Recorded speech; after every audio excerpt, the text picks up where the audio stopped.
বন্ধুরা, আমি দেখো আজকে পুঁই শাকের তরকারি রান্না করব। অনেক কিছু দিয়ে পুঁই শাকের তরকারি রান্না করব। এই দেখো আমি তেল দিলাম। তেলটা গরম হলে পরে আমি এবার বড়ি দিয়ে দেবো। এবার আমি তেলটা আমার গরম হয়ে গিয়েছে, এবার আমি বড়ি দিয়ে দিচ্ছি। দেখো বড়িটা ভেজে নেব। বড়িটা সুন্দর করে লাল লাল করে আমি বড়িটা ভেজে নেব। দেখো ঠিক আছে, বড়িটা আমি ভেজে নিয়ে তারপরে আমি পাঁচফোড়ন দিয়ে দেবো। বড়িটা আমার হয়ে গিয়েছে, বড়িটা আমি নামিয়ে নিই। বড়িটা আমার হয়ে গিয়েছে, বড়িটা নামিয়ে নিয়ে আমি দিয়ে দেবো গ্যাসটা।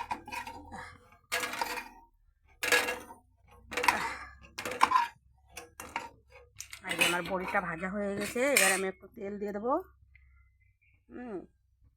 আমি একটু তেল দিয়ে দিলাম। এবার আমি এতে দিয়ে দেবো পাঁচফোড়ন। পাঁচফোড়ন দিয়ে দেবো আমি এতে, তরকারিটার ভিতরে পাঁচফোড়ন দিয়ে দেবো। এই যে আমি পাঁচফোড়ন দিয়ে দিলাম।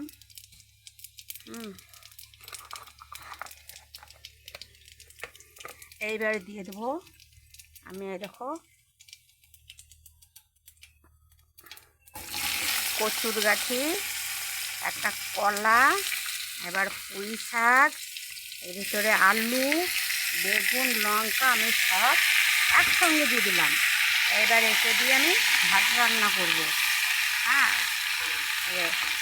এতে দিয়ে আমি ভাত রান্না করবো। দেখো দেখেছো বন্ধুরা, আমি ভাত রান্না করবো।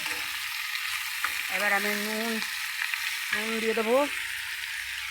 এর ভিতরে আমি এবার এখন নুন দিয়ে দিচ্ছি। এবারে নুনটা দিয়ে দিলাম।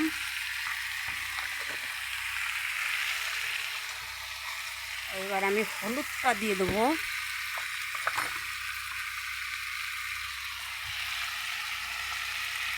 এবারে হলুদটা দিয়ে দিলাম।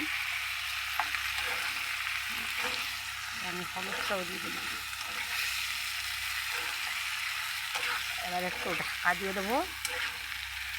একটু ঢাকা দিলে পরে আমার জলটা বেরিয়ে যাবে। দেখো বন্ধুরা, আমার তরকারিটা হয়ে গেছে। দেখেছো কত সুন্দর কালার হয়েছে। দেখেছো তরকারিতে আমি বেশি ঝোল রাখিনি। হ্যাঁ, মাখা মাখা হয়েছে। এবার আমি নামিয়ে নেব। দেখেছো আমার তরকারিটা কত সুন্দর কালার হয়েছে। এই দেখো কত সুন্দর কালার হয়েছে তরকারিটা। এবার আমি তরকারিটা নামিয়ে নেব।